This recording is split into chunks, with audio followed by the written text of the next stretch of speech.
Stacey. This is Lori Arnold. You and I were working on a deal back in October, November-ish with Brendan Gray that fell through.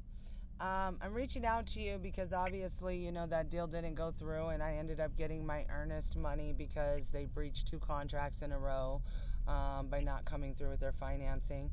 And just the other day, I got information that somebody that isn't Brendan and isn't Miss California Solutions put a lien on my home, causing me to not sell it.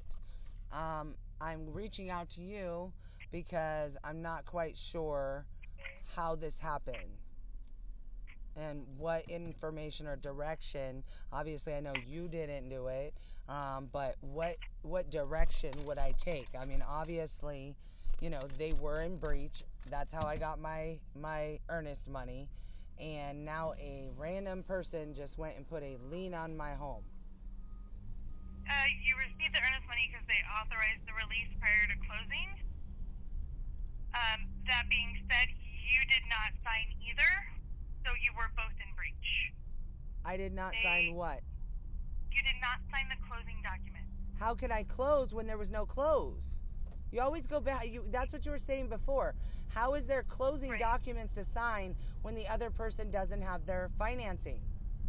Well, after the day. You did not complete your portion of the transaction. You were not in position to close either. That's what I'm saying. Both of you weren't in position to close. Well, I was in position. I was in position. Well, there was nothing to sign with the buyer not having funds. I'm highly confused at how I am in default when the person didn't have the money to buy it. I could sign a billion papers all day long, but if the guy don't have his money, what does it matter what I sign? I was fully ready to sign. I mean, when you called and told me we were going to sign, I ordered my U-Hauls. I was ready to sign. Nobody was denying signing, but your guy didn't have his funds. You would not sign. I attempted to get you to sign multiple times. And I attempted to ask you multiple times. I know, and I attempted to ask you multiple times if his funding was available, if he had his funds. That's neither here nor there. Well, we were past the date, Stacey. We were past the date of closing. Then you need to contact an attorney because they do have the right to force you to sell because you did have a valid contract. And it was assigned that to put the lien on the property, more than likely, because the contract was assigned to an end buyer.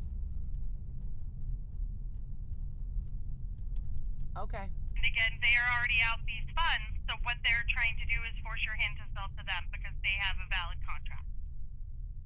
Okay, can I speak to the legal department, please? At your company? I don't have a legal department for you to speak with. You don't? You would need to contact your own counsel. They will not advise on this either. You have a legal department because I spoke to her many times after you. She kept. I was reaching out to her and speaking to her, and she kept checking to see if, in fact, they did put anything on my house. She definitely advised me, and I have it on recording, that I am under no obligation because they did not come through with their funds. So I would like to talk to that person. I'll email her your number and have her call you. Oh, so there is now there's a legal department. No, she's my house counsel. She's my house counsel. She is not our legal department. She's our in-house counsel. Okay, so you're gonna send her a message to give me a call. Yep. Fabulous. Thank you, Stacey. You've always You're been welcome. the best.